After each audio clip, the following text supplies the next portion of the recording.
seed that will inspire you to move forward in life with enthusiastic hearts and a clear sense of wholeness. The question is, will that seed have a chance to take root? Or will I be sued by Monsanto and forced to use their seed?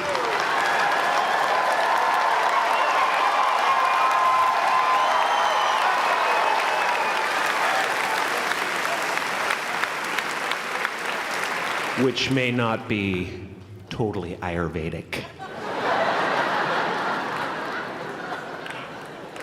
Excuse me if I seem a little bit low energy today, whatever this is. I slept with my head to the north last night. Oh man! Oh man! You know how that is, right, kids? Yeah. Woke up right in the middle of Pitta, couldn't get back to sleep till Vata rolled around. Crazy.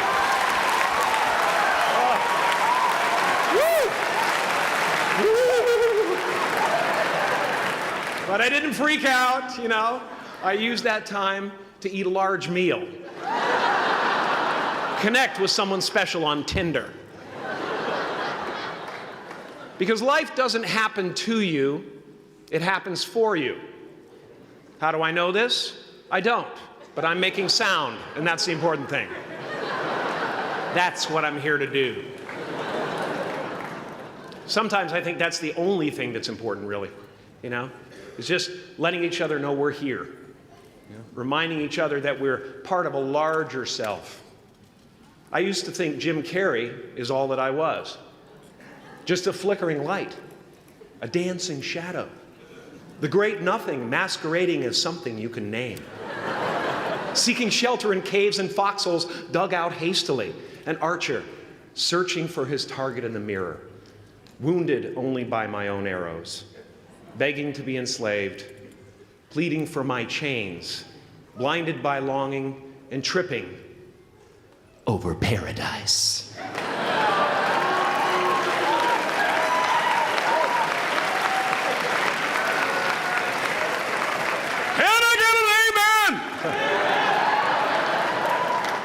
You didn't think I could be serious, did you? I don't think you understand who you're dealing with. I have no limits.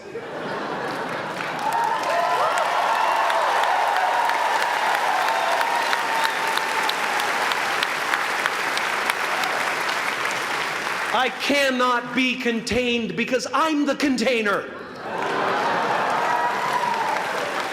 You can't contain the container, man. You can't contain the container. I used to believe that who I was ended at the edge of my skin. That I had been given this little vehicle called a body from which to experience creation. And though I couldn't have asked for a sportier model. It was, after all, a loaner and would have to be returned. Then I learned that everything outside the vehicle was part of me too. And now I drive a convertible.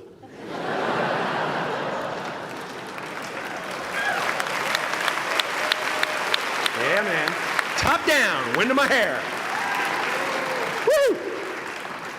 I am elated and truly excited to be present and fully connected to you at this important moment in your journey. I hope you're ready to open the roof and take it all in. Okay, 4 more years then. They're obviously not ready. This needs some more cutting.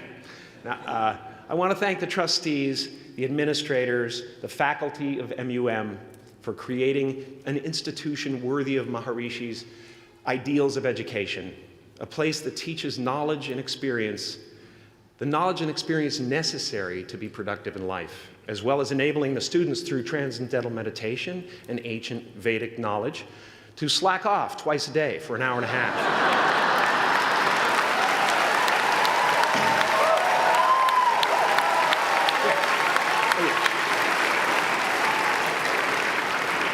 Don't think you're fooling me. But I guess it has some benefits. It does allow you to separate who you truly are and what's real from the stories that run through your head. You have given them the ability to walk behind the mind's elaborate set decoration and to see that there's a huge difference between a dog that is going to eat you in your mind and an actual dog that is going to eat you.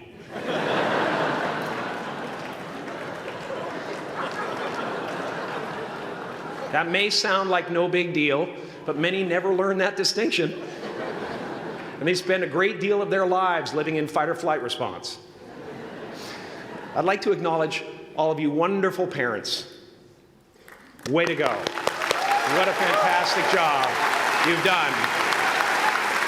For your tireless dedication, your love, your support, most of all, for the attention that you paid to your children. I have a saying, beware the unloved, because they will eventually hurt themselves or me. But when I look at this group here, you know, I feel really safe. I do. I'm just going to say it. My room is not locked. My room is not locked. No doubt some of you will turn out to be crooks. But white-collar stuff, you know, Wall Street, that type of thing, you know, crimes committed by people with self-esteem. Stuff parents can still be proud of in a weird way. And to the graduating class of 2017, -3. You didn't let me finish. Congratulations. Yes, give yourself a round of applause, please. Please.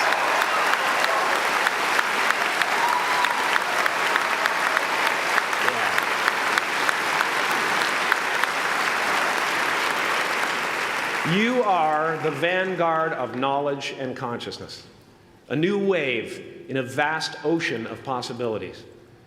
On the other side of that door, there's a world starving for new ideas, new leadership. I've been out there for 30 years. She's a wildcat. Oh, she'll rub up against your leg and purr until you pick her up and start petting her, and then out of nowhere, she'll swat you in the face. It can be rough out there, but that's okay, because there's soft serve ice cream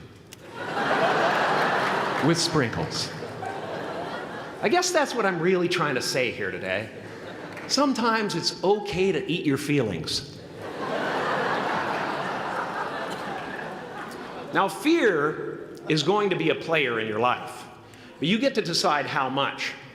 You can spend your whole life imagining ghosts, worrying about the pathway to the future, but all there will ever be is what's happening here, and the decisions we make in this moment, which are based in either love or fear.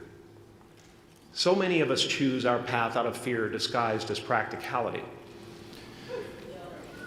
What we really want seems impossibly out of reach and ridiculous to expect, so we never dare to ask the universe for it. I'm saying I'm the proof that you can ask the universe for it. Please.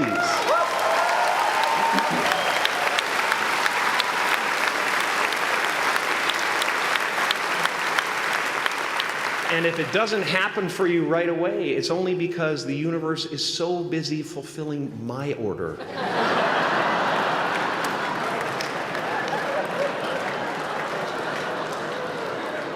Party size! My father could have been a great comedian, but he didn't believe that that was possible for him. And so he made a conservative choice. Instead, he got a safe job as an accountant. And when I was 12 years old, he was let go from that safe job. And our family had to do whatever we could to survive. I learned many great lessons from my father, not the least of which was that you can fail at what you don't want. So you might as well take a chance on doing what you love.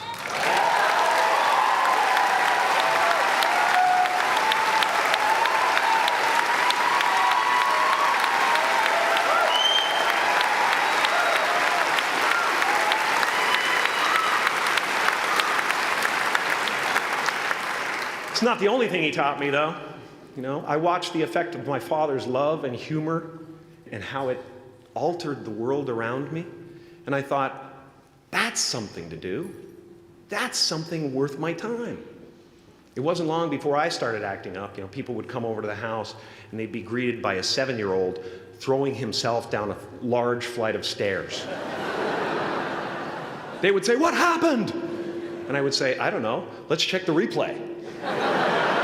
I'd go back to the top of the stairs and come back down in slow motion.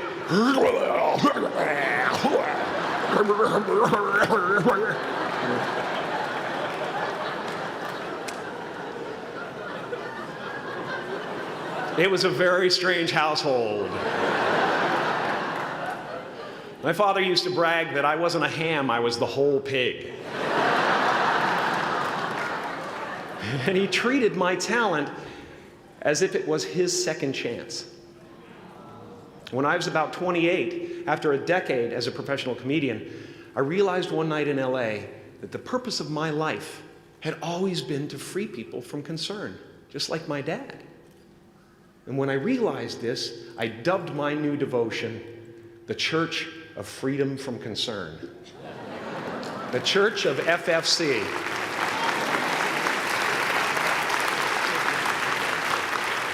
And I dedicated myself to that ministry. What's yours? How will you serve the world? What do they need that your talent can provide? That's all you have to figure out.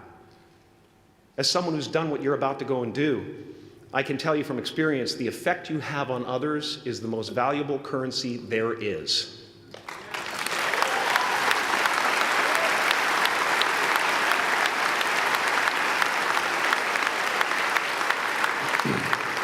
Because everything you gain in life will rot and fall apart, and all that will be left of you is what was in your heart.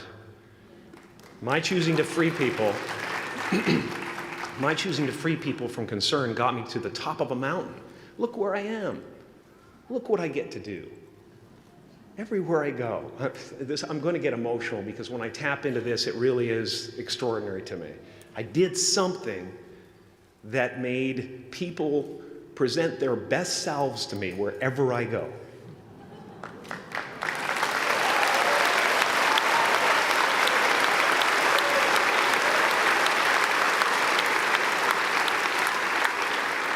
I am at the top of the mountain, and I was, and the only one I hadn't freed was myself, and that's when my search for identity deepened. I wondered who I'd be without my fame. Who would I be if I said things that people didn't want to hear? Or if I defied their expectations of me? What if I showed up to the party without my Mardi Gras mask and refused to flash my breasts for a handful of beads? I'll give you a moment to wipe that image out of your mind. But you guys are so ahead of the game. You already know who you are. And that peace that we're after lies somewhere beyond personality, beyond the perception of others, beyond invention and disguise, even beyond effort itself. You can join the game, fight the wars, play with form all you want, but to find real peace, you have to let the armor go. Your need for acceptance can make you invisible in this world. Don't let anything stand in the way of the light that shines through this form. Risk being seen in all of your glory.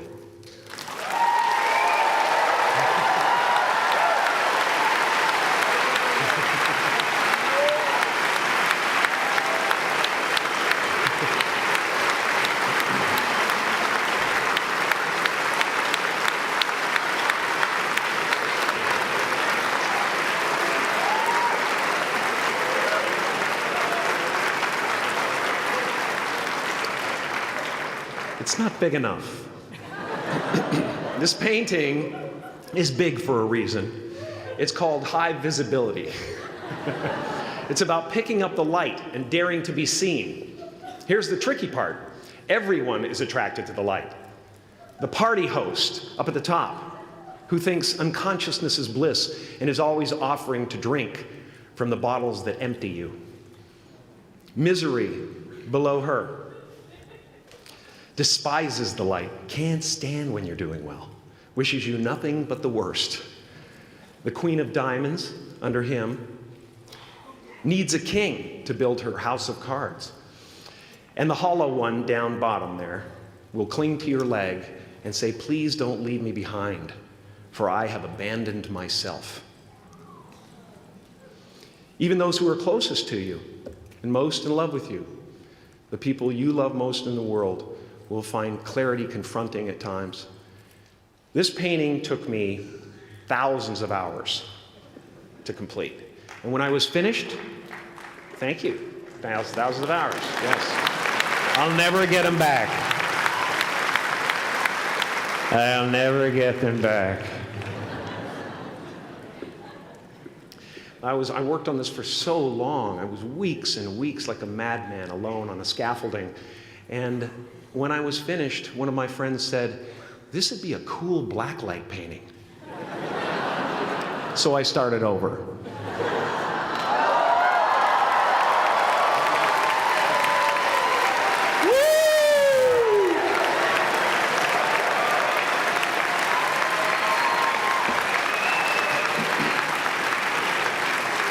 Welcome to Burning Man. Some pretty crazy characters up there, but better up there than in here. You know, painting is one of the ways, thank you. Painting is one of the ways I free myself from concern, a way to stop the world through total mental, spiritual, and physical involvement. But even with that comes a feeling of divine dissatisfaction, because ultimately, we're not the avatars we create. We're not the pictures on the film stock. We are the light that shines through. All else is just smoke and mirrors, distracting, but not truly compelling. I've often said that I wished people could realize all their dreams and wealth and fame, and so that they could see that it's not where you're going to find your sense of completion. Like many of you, I was concerned about going out into the world and doing something bigger than myself, until someone smarter than myself made me realize that there is nothing bigger than myself.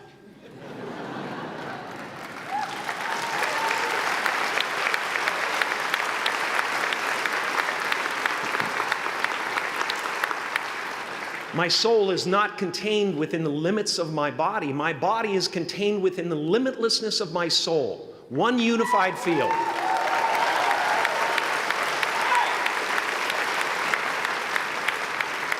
One unified field of nothing, dancing for no particular reason, except maybe to comfort and entertain itself.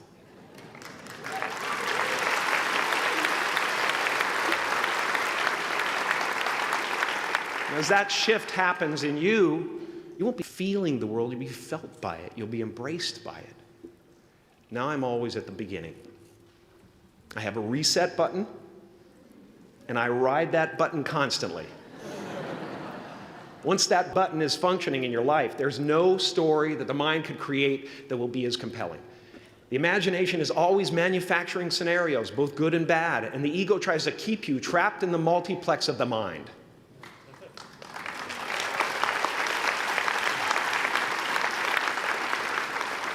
Our eyes are not viewers, they're also projectors that are running a second story over the picture that we see in front of us all the time. Fear is writing that script, and the working title is, "I'll Never Be Enough."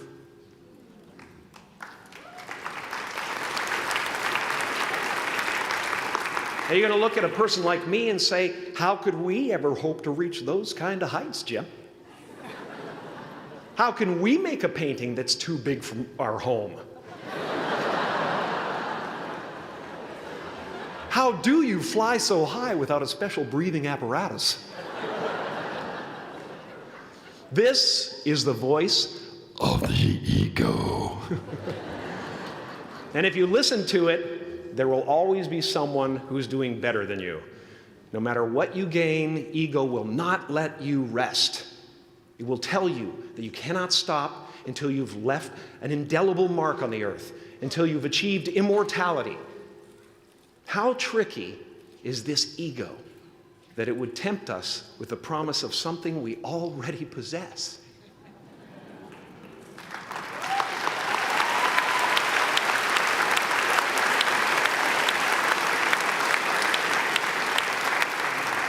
So I just want you to relax. You know? That's my job. Relax and dream up a good life.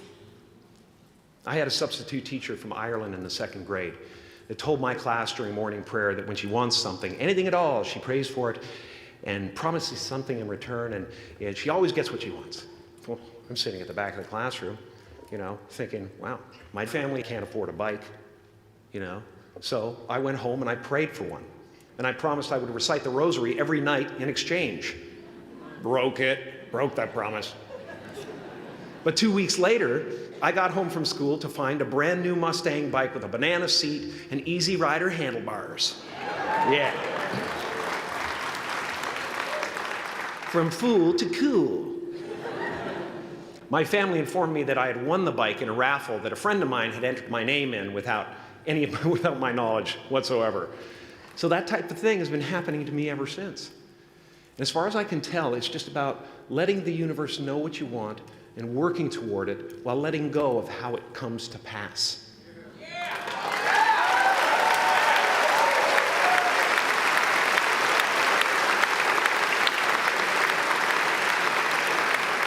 Your job is not to figure out how it's going to happen for you, but to open the door in your head. And when the door opens in real life, just walk through it.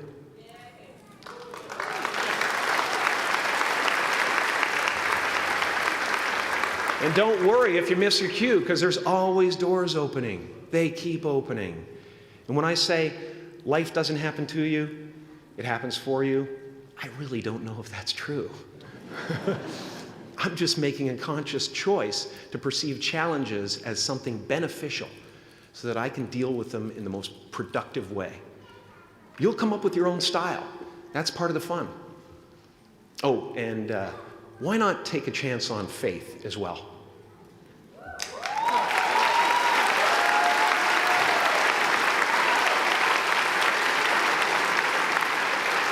Take a chance on faith. Not religion, but faith. Not hope, but faith. I don't believe in hope. Hope is a beggar. Hope walks through the fire, and faith leaps over it.